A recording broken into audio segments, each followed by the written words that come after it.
Erout further defines the dimensions of non-formal learning. Learning that happens within a semi-structured situation but is not as heavily structured as formal learning. And the most important dimension is the timing of the stimulus. When and why do individuals think they need some sort of education and learning? And this timing can be three types. Can be from the past, the current or the present, and the future. Let's look at that.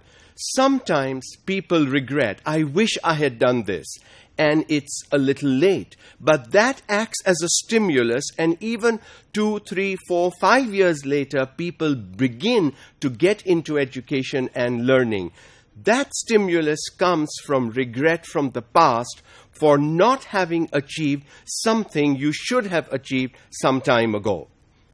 The current or the present by far is the most opportunistic, because if this is the right time for you and you decide that this is the advantage you're going to take, your parents are sending you to school, your parents are paying the fees, you will work hard, you will give the results, and you will move on. That stimulus comes from the now, the present. You are in the right frame at the right time. Future is when you think you don't need this now. But in the future, if you need it, you will then decide to get into some sort of education and learning. So you keep your learning and your education on hold for whatever reason. The stimulus that comes, whether it comes from the past, the present, or the future, determines how timely and how successful you will be with your education and your learning experiences. The extent to which such learning is tacit, reactive, or deliberate. Now, that's important. When people decide to come into some learning experiences of their own, the easiest way is deliberate. You make the choice and you decide this is what you want to do. It is a deliberate decision on your part. It could be reactive. You could react to what others in your family are doing. You might see your cousins doing well and successful, and then you might react, and that's why you might come in. Tacit really is when you come in out of sheer accident. There is no choice. Nobody is forcing you. Nobody is enticing you. Nobody is encouraging you to come. You end up somewhere by accident and you decide to learn. A lot of this happens in on-the-job training. Once you are there, you realize that you will continue to be there only if you are able to deliver, and then you begin to learn the nuances, the minute details, the fine-tuning of what education did for you actually happens on the job. To the extent to which learning is either individual or social, learning is both. Sometimes it is individual, isolated, independent. Sometimes it is group-oriented. How do we provide these opportunities to our students? I think individuals learn both ways. They learn in group settings and they learn individually. Individually tends to be more competitive, while social settings tend to be more cooperative.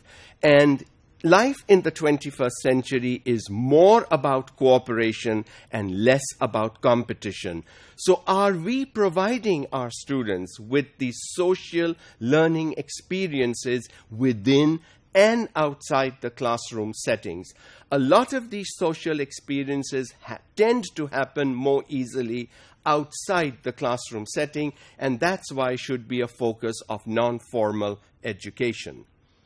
To the extent to which learning is either implicit or explicit, a teacher or anyone cannot tell you everything that you need to know. So all learning cannot be explicit. You cannot be told every little detail. A lot of learning happens implicitly. And if you've ever done good literature, I'm sure your teachers have told you, are you able to read between the lines? It's not written there. But the author meant that as people read and decide on the meaning for themselves, they will be able to pick up the meaning also from what the author intended to write but did not actually put in words, but is there between the lines. So that is important. Our students should get both the explicit learning experiences and the implicit learning experiences. Iraut's definition of non-formal learning is based on an investigation into learning in the workplace. As I mentioned a little while ago, that on-the-job learning is absolutely critical. And good students, good individuals who have a good foundation will pick up learning on the job, because learning never stops. Learning is lifelong.